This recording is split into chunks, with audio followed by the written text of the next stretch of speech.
Right now, I'm working on a series of essays that I'm going to publish for the occasion of the 20th anniversary of 9/11, and it's coming up in about a month. And this, in turn, when I was thinking along these lines, put me to mind of a video that I recorded in my prior incarnation on YouTube. That actually got a lot of views, and it probably won't work this time around, because every time I've tried to recreate the video that succeeded at getting me a lot of views, it's not happening now. So I think they're on to me. I think they've clamped down. I think I'm shadow banned, and in such a way that only a small gaggle of followers or haters or whomever they may be. Just there's not many of them who come into the orbit of this channel. But anyway, I was thinking about Larry Silverstein and the video that I recorded concerning Larry Silverstein, who owned the World Trade Center towers on September 11th. And afterwards sued the airline industries to try to get double the payment for both of the cost of both of the towers. He was definitely in the kind of form that you would expect a guy like him to be in. On an occasion like that. But anyway, the excuse that Larry gave for why he was not present at the Windows of the World restaurant on September 11th, 2001, was because he claimed that he had a dermatologist appointment. And I wanted to return to my ruminations on that entire subject.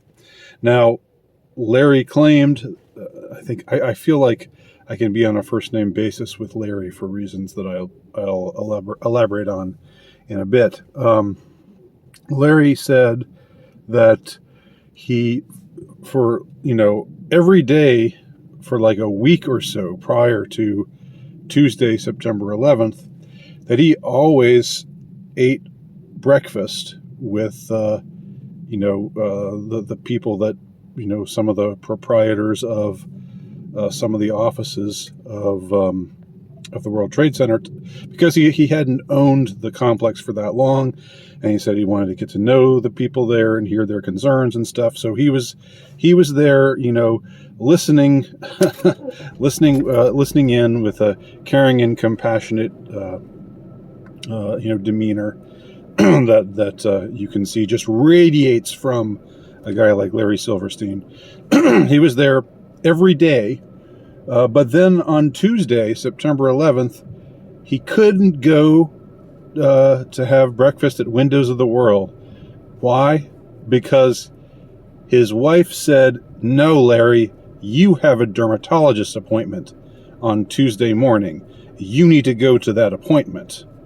And Larry said, "But I gotta go do my job. I gotta go see my people." And his wife said, look here, Buster, you better go to that appointment." And Larry said, "Well, okay, all right, I'm going." This is the sort of account that he gives. I'm not even exaggerating. He pinned it on his wife, and he said, I don't want to get on the bad side of my wife. He actually framed it that way. So, according to Larry, he was away from the site of all the mayhem and carnage on September 11th because of his dermatology appointment. Now, nobody has ever, to my mind, tracked down who Larry Silverstein's alleged dermatologist was, or whether such a person even existed. but I just want to consider a few things surrounding this whole story and this whole claim of Larry's concerning why he wasn't at the Windows of the World restaurant, which of course was one of the first places to suffer intolerable destruction before that tower fell. Sorry about that. I had to move because someone pulled up next to me, a rather ominous looking man, and he gave me the face. So I don't know if that has to do with what I'm talking about here. Probably not. Probably nothing. But anyway, I'm at a secure location, and I will hereby continue my peroration. So what I remember about this interview, I wish I could find it. I think you can still find it somewhere. I'll try to find it. I'll try to link to it. It's probably really hard to find because they've algorithmically buried everything that's important, everything that provides a clue as to reality, as that everything that butts up against the impossible official story that they've tried to construct concerning 9/11 and concerning so many other things. But I remember at the end of this interview, maybe it was even with Larry King. I'm not sure, but the interviewer said to Larry Silverstein, "So you weren't there that day, and you survived. Is that just the Silverstein luck?" And Larry answered, "That's definitely the Silverstein luck."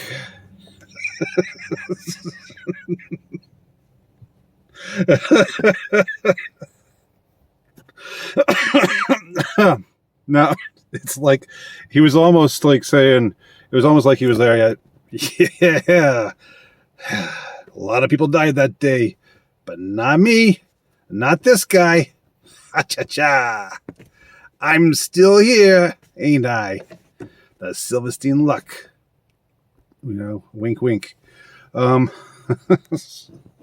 It was so inappropriate that he would be just gloating over his survival, on a day when thousands of other people lost their lives. That it almost in a way it almost won me over. It almost made me kind of like the guy just for being so, I don't know, so beyond the pale in villainy, that being so insensitive to the point where he just didn't give a shit about how he was coming across. Now, when I say I like the guy, I'm not meaning that I really like the guy, but there was something about that was so refreshing in that he wasn't even trying to put on to do some kind of Clinton thing where he would suddenly bite his lip and pretend to cry or whatever. So anyway, so that's the story about Larry Silverstein and his fateful visit to the dermatologist. And by the way, it just so happens that both of his grown children, who also worked at Silverstein Properties and also had jobs at the World Trade Center, neither one of them was present when it all went down, literally, when the buildings literally went down. So that's just the way the cookie crumbles, or that's the way the buildings crumble. Ha-cha-cha, as Larry might say. Now, here's my thing about Larry going to the dermatologist. When you are a billionaire, you get people to come to you. You don't have to go see a specialist like a dermatologist. Your dermatologist, you don't have to change your schedule. Are you kidding me? when you're a billionaire and you've got, everybody is eager to do your bidding at all times, and you've got money to throw away to anybody, willing to do the merest favor, even though you're probably pretty cheap, as I suspect Larry himself is, but still, you've got an enormous amount of leverage, enormous amount of power. Now somehow the idea, this whole notion is so, it's amusing just because it's so surreal. Let me explain what I mean. Most of us, common man, those of us just struggling to get by, who have some crappy medical plan, for when we get sick, or when we need to see somebody, and we get maybe we'll eventually get referred to a dermatologist if we've really got a bad skin condition, but we have to see our regular doctor first and pay that, pay for that surcharge or that copay or whatever it is, and then eventually they'll say, okay, yeah, you can see this specialist, but you have to pay a little extra for him. And so anyway, you know the drill, right? You make an appointment. You say you make an appointment for 10 a.m. So you show up at your dermatologist's appointment at 10:15.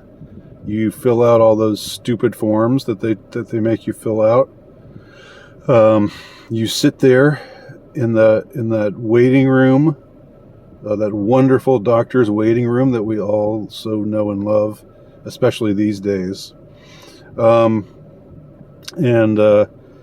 10 rolls around, 10:15 rolls around, 10:20, and then just a little past 10:30, the bitchy lady behind the counter says, "All right, Silverstein, the doctor will see you now."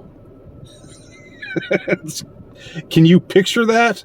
Can you honestly picture Larry Silverstein just hobbling in, signing in, just like a normal Joe, even though he's a billionaire who owns the World Trade Center and tons of other places, and has the world at his fingertips, and goes to probably goes to whatever those gatherings in the Northwest woods where they hunt down kids and rape them and kill them, and the Larry Silverstein, one of the masters of the universe. We're expected to believe that he had to report to his dermatologist's office and go through the rigmarole that a normal person would have to go through. No! Are you kidding me? You're Larry Silverstein if you have a dermatologist, if that's an actual story that he didn't just make up from whole cloth. And the whole folksy thing where he says, you don't want to go against your wife. I'll admit, I'll give him some points for that. That's that sort of creates this, yeah. We husbands, we know what that's like. We don't want to be in the wife's doghouse. You got a point there, Larry. You old sly fox. Ha-cha-cha. Anyway, we're expected to believe that he had to go and see his dermatologist, and that his dermatologist didn't come to him, right? And that his dermatologist didn't bring all the necessary implements. I had some people say, no, he would have to go see the dermatologist because, in the office is when they would have the necessary equipment. I actually had some people saying that to me. Bullshit. I mean, not when you are, maybe that applies when you're making $25,000 a year, not when you're making $1 billion plus a year. When you're doing that, then the dermatologist says, yes sir, right away, sir. I'll bring the equipment to you, and I will not. It will not interfere with your day. You can still meet with all the people you need to meet with, and I'll just sneak in when you have a few minutes, and we'll do our thing. We'll check your skin where you're having some problems, and see what we can do to help you with your skin problems. So, anyway, that's why I don't buy into the Larry Silverstein dermatologist story, even though it's got charm. Okay, it's got a certain personal touch. He's a pretty good liar. I'll give him that, even though at the same time he has absolutely no inclination to even try to pretend to feel bad about all the others who died on that day when Lucky Larry, managed to stay clear of the fray. But I just find that all to be ridiculously implausible. Now, is that a smoking gun? No, of course it isn't a smoking gun.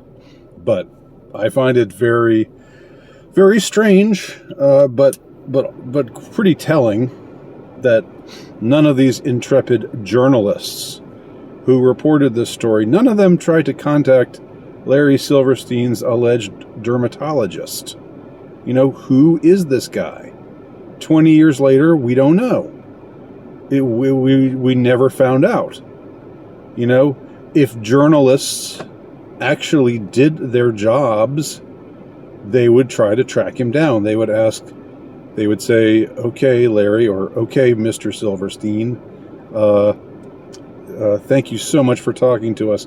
Would you mind giving us the name and contact information for your dermatologist? I'm sure he could add, some dimension to this human interest story.